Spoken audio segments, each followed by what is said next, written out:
కరీంనగర్ సిరి jewellers లో అదిరిపోయే bridal collections మీకోసం త్వరపడండి. Siri jewellers, tower circle, Karimnagar. Welcome to Suman TV Karimnagar talks. నేను మీ సదాచార్.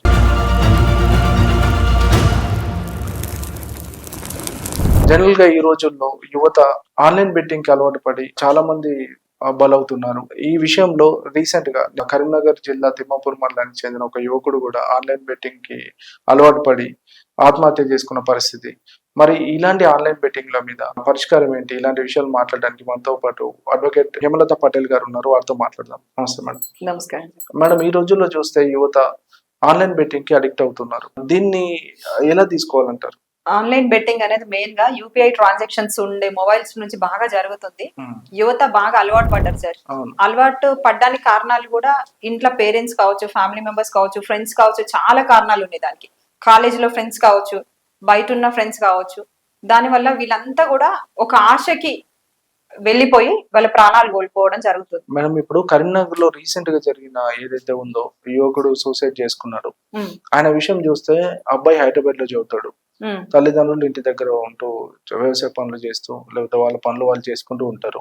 అసలు అబ్బాయి ఏం చేస్తున్నాడు ఏంటనే తెలియదు. అది ఆన్లైన్ గేమ్స్ ఆడి ఆన్లైన్ బెట్టింగ్స్ పెట్టి చివరి దాకా అది అప్పుల వరకు తీసుకొచ్చి ప్రాణాల మీదకి తెచ్చుకోవాల్సిన పరిస్థితి వచ్చింది. అసలు యువత అటువైపు ఎందుకు మలుతున్నారు? ఎందుకు మగ్గుతున్నారంటే టర్న్ అవుతున్నారంటే ఆన్లైన్ బెట్టింగ్ అనేది ఒక ఫ్యాషన్ అయింది యువతకి.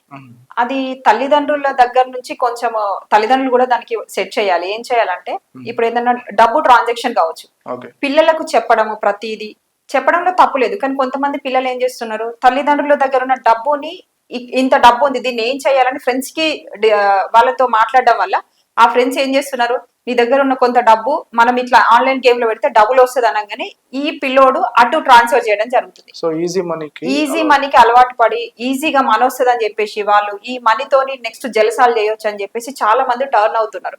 కాబట్టి తల్లిదండ్రులు ప్రతి రూపాయి కూడా లెక్క రాసుకోవాలి. పిల్లలకి యూపీఐ ట్రాన్సాక్షన్స్ కి సంబంధించిన ఎలాంటి ఐడీస్ చెప్పకూడదు, ట్రాన్స్ఫర్ ఐడీస్ కూడా చెప్పకూడదు. ఇలాంటి చెప్పడం వల్ల పిల్లలు ఈజీగా మనీ ట్రాన్స్ఫర్ చేసుకుని వాళ్ళు ఆడుకుంటూ వెళ్ళిపోయి మిగతా అప్పులు చేసేసి వాళ్ళ ప్రాణాల మీదకి తెచ్చుకుంటున్నారు. ఓకే మేడం, ఇప్పుడు మీరు చెప్పినట్టు తల్లిదండ్రులు యూపీఐ ఐడీస్ వాళ్ళకి ఇవ్వకూడదు, డబ్బుల విషయంలో కూడా జాగ్రత్త వహించాలని చెప్తున్నారు. అంటే కొందరు పిల్లలు ఏం చేస్తున్నారంటే ఆన్లైన్ అప్పులు తీసుకొని ఆన్లైన్ యాప్స్ నుంచి కానీ చాలా వరకు లోన్ యాప్స్ ఉంటాయి, వాటి నుంచి అప్పు తీసుకొని మరి ఆన్లైన్ బెట్టింగ్ చేస్తున్నారు. చివరికి ఇటు రాక అటు అప్పుల భారం ఎక్కువై ఎవరికి చెప్పుకోని పరిస్థితిలో ఆత్మహత్యలు చేసుకునే పరిస్థితి ఉంది.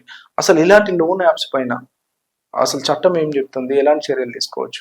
లోన్ యాప్స్ పైన చర్యలు ఖచ్చితంగా తీసుకోవడం జరుగుతుంది. కానీ ఫస్ట్ మనం లోన్ యాప్స్ కి వెళ్ళాలంటే ఎంతో కొంత అమౌంట్ ఈయన ట్రాన్స్ఫర్స్ చేస్తూ బెట్టింగ్ యాప్ లో ఇన్వెస్ట్మెంట్ పెడితేనే తప్ప లోన్ యాప్స్ వీళ్ళకి అప్రూవల్ ఇవ్వట్లేదు. కాబట్టి మనం ప్రతి ఒక్క పిల్లల మొబైల్ చూడాలి. టీనేజర్స్ ఎవరైతే ఉన్నారో తల్లిదండ్రుల బాధ్యత. వాళ్ళ దగ్గర అసలు మొబైల్లో ఏం యాప్స్ ఉన్నాయి, వీళ్ళు పొద్దున్న లేసి ఏం ఆడుతున్నారు, తల్లిదండ్రులు ఖచ్చితంగా వాళ్ళని మీరు అబ్జర్వేషన్ చేయాలి. ఫోన్ కి ఎక్కువ అడిక్ట్ అయిపోయి గ్రౌండ్ తగ్గించేస్తున్నారు, కంప్లీట్ ఫోనే చూస్తున్నారు. దాని వల్ల కూడా వాళ్ళకి ఆరోగ్య సమస్యలు ఎదురవుతున్నాయి. కాబట్టి వీళ్ళు పెట్టుబడులు ఎక్కడి నుండి వస్తున్నాయి అది కట్ చేస్తే లోన్ యాప్స్ వాళ్ళు కూడా వీళ్ళకి డబ్బులు ఇవ్వరు. ఫస్ట్ వీళ్ళ పెట్టుబడితోనే లోన్ యాప్స్ అనేది డబ్బులు వస్తున్నాయి. ఇప్పుడు మేడం, ఏ సమస్యకైనా పరిష్కారం ఉంటది. అంటే ఫలానా ఒక యువకుడు ఆన్లైన్ బెట్టింగ్ పెట్టేసి చాలా లాస్ అయి ఉన్నాడు, వేధింపులు ఎక్కువైనాయి అంటే అలాంటి వాళ్ళకి ఆత్మహత్య ఒకటే సొల్యూషన్ కాదు కదా. దానికి ఎలాంటి సపోర్ట్ తీసుకోవాలంటారు మీరు? అటువంటి అసలు బెట్టింగ్ యాప్స్ డౌన్లోడ్ చేసుకొని అవి ఆడడమే నేరం సార్. ఇంకా సపోర్ట్ తీసుకోవాలంటే 20 లక్షలు చేస్తారు. తల్లిదండ్రుల పరిస్థితి, నిరుపేద కుటుంబాలు ఉంటాయి, వాళ్ళ దగ్గర ఉంది ₹1,00,000, వాళ్ళు కట్టలేని పరిస్థితి కట్టలేని పరిస్థితిలో ఉంటారు. ఆత్మహత్య ఒకటే సొల్యూషన్ కాదు కదా. అసలు అటువంటి వారు ఏం చేయాలి? అంటే ఆర్డర్ డబ్బులు పోగొట్టుకున్నారు, నెక్స్ట్ వాళ్ళు ఏం చేయాలి? అంటే ఆ ఒత్తిడిని తట్టుకోలేక ఆత్మహత్య ఒకటే వాళ్ళకు. ఆ అమౌంట్స్ కట్టండి యాప్ వాళ్ళు వదిలిపెట్టరు కదా సార్. ఇప్పుడు ఎక్కడ నుంచి అయితే మనకు లోన్స్ పరంగా ఇస్తున్నారో ఖచ్చితంగా వాళ్ళు కాల్స్ చేస్తారు, వాళ్ళు ఖచ్చితంగా రిమైండ్ చేస్తూనే ఉంటారు, ఖచ్చితంగా పే చేసుకునేదాకా వాళ్ళు వదిలిపెట్టరు. కాబట్టి అలాంటి తప్పుడు అడుగులు వేసేటప్పుడే మనం దాన్ని చూసుకోవాలి. నెక్స్ట్ మనం ఎక్కడికి వెళ్తున్నామని. తల్లిదండ్రులు కట్టమంటే వాళ్ళ నిరుపేద కుటుంబాలు, వాళ్ళ దగ్గర డబ్బు ఉండదు. కాబట్టి తల్లిదండ్రులతో కట్టించలేక, తను కట్టలేక, చేసిన అప్పులను ఎవరికి చెప్పుకోలేక యువత అంతా చనిపోతున్నారు. కాబట్టి యువతకు ఆ జోన్ కి వెళ్ళడమే తప్ప. అసలు అదొక రెడ్ జోన్ గా వాళ్ళు ప్రకటించుకొని కంప్లీట్ ఆ జోన్ లోకి వెళ్ళకుంటే వాళ్ళు హ్యాపీగా ఉంటారు. చదువుకోమని స్కూల్లో కాలేజీలకు పంపుతున్నాం కానీ అవును.